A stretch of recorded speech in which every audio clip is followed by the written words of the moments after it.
Yeah, sounds good.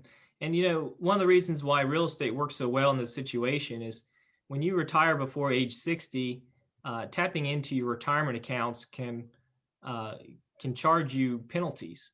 And so if you are serious about retiring before age 60, then real estate needs to be on your mind, or accounts that are non-retirement accounts should be on your mind as far as where you should be putting your money to invest it. But the interesting part here too, I can show you, this is retiring at age 55 versus 65. And if you remember before, we ran out of money about this point without the real estate. So we're getting an extra 30 years of retirement paid for because of the real estate properties. But if we just stay on the same path of retiring at 65 and just do the same, refinance your home and purchase the two properties, uh, I'll turn 55 off and go back to retiring at 65. And now you just added $8 million to your value over the course of your life. So instead of age 95 having 12 million, you now have 20 million. So if setting up a legacy is on your mind as well, for maybe Katie and Tim are thinking about their kids and what can they give them at their death, that might be a great way to do something like that.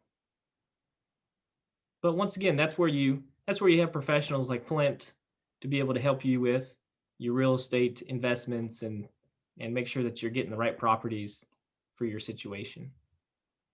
That's pretty powerful stuff there, Nick. That's really cool. See that broken down like that. Yeah, I like that chart. That's awesome. Yeah, that's the legacy right there.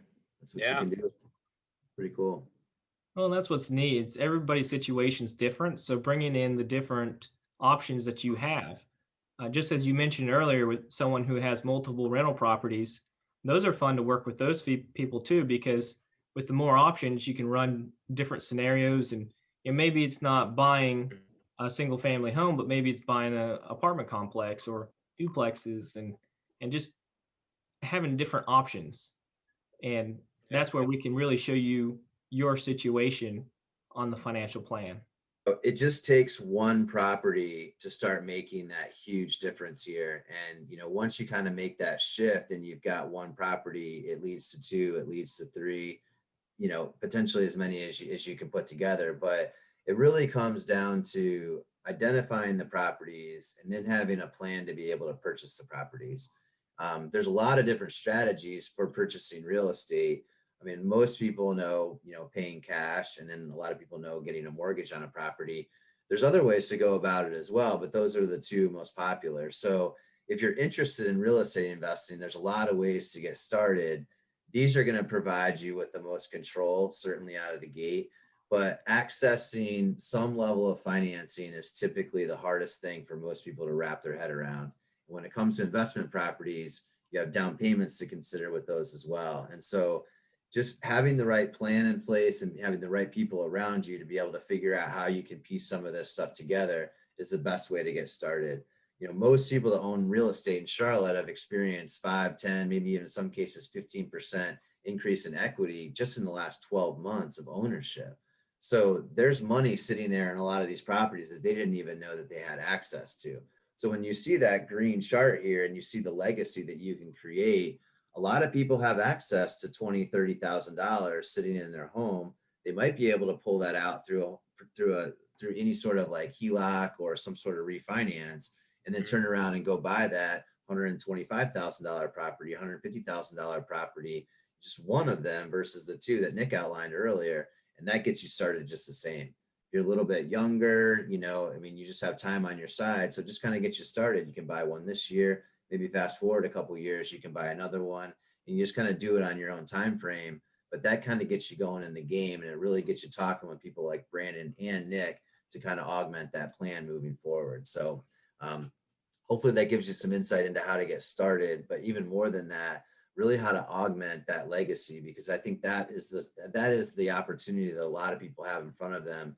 They probably have on the sideline right now. And there's leverage, there's financing options that you have available that you might not have even considered. So just having that conversation, seeing what that looks like can really get you started here, really without taking a whole lot of risk personally. You mentioned there instead of 2 rentals going into 1, and I built out that scenario as well. So 2 rentals getting 2,500 a month, or 1 rental getting 2,000 a month, and it pretty much gives you about the same results. So once again, the point is not the specific detail on the rental property, but just getting started in Mhm. general. So instead, over those several years, you're at 19 million instead of 20 million, at 2,000 a month instead of 2,500 a month for the Mhm. same 1 property versus 2. Yep, Mhm. that's great. Well, and a lot of the things that people don't realize with real estate investing, especially when you have a loan attached to it, your property tends to go up in value. Obviously your loan is going down in value every single month. So they work against each other in your favor. So long term, it's a great forced savings plan for people. They can turn around in 15 or 20 years, the properties appreciate X amount. Then you can turn around and talk to your financial planner like Nick, and you have options with that asset that has now gone up in value by 15, 20, 30%, in some cases significantly more than that. And that becomes an asset that your family can look for, the future to, plan whatever capacity that you might want. So to think that you could potentially get off the ground for $25,000 in initial investment and have it seasoned to a point where it could potentially be worth, a quarter million, 300,000 and, just 10 or 15 years is a pretty substantial opportunity. And that's an opportunity that a lot of people have in front of them with real estate on a daily basis. So finding out how to get started is definitely, the best, the best step one.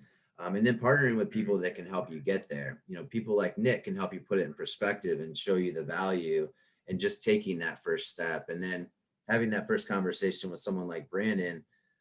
If you don't have access to the money, you can't move forward with it. So it's it's just a huge part of the equation, and something that's for a lot of people a lot easier than they realize. So we see nothing but benefits from it, but we also follow, a proven plan, and we work with people like, Nick and Brandon on a regular basis to make sure that our clients are taken care of. So, we do it with knowledge on our side. And so, that's really what makes all of this kind of come together. So, Nick, really appreciate your time with this. Brandon, do you have anything else that you wanted to add before we kind of get into the questions?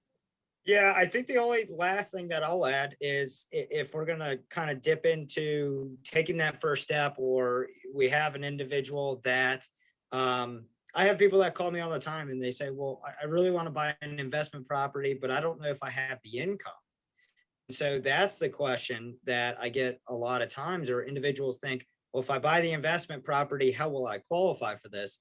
And just keep in mind, what I'll leave everyone with is the fact that the banks and the mortgage companies, we look at that investment property as an asset that's going to bring in income.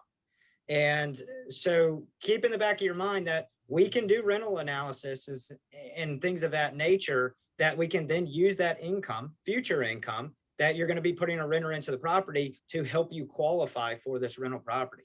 So at the end of the day, if you're just kind of looking at it and you say, hey, if my mortgage goes to X and my monthly payment goes to X, and I make X amount of dollars of fixed income or a salary or something of that sorts, keep in mind, and I always have that conversation, that as long as you're aligning yourself with a professional like Flint or Nick or someone in that nature, they are going to make sure that you have residual income coming in to cover a lot of these expenses, if not all and more.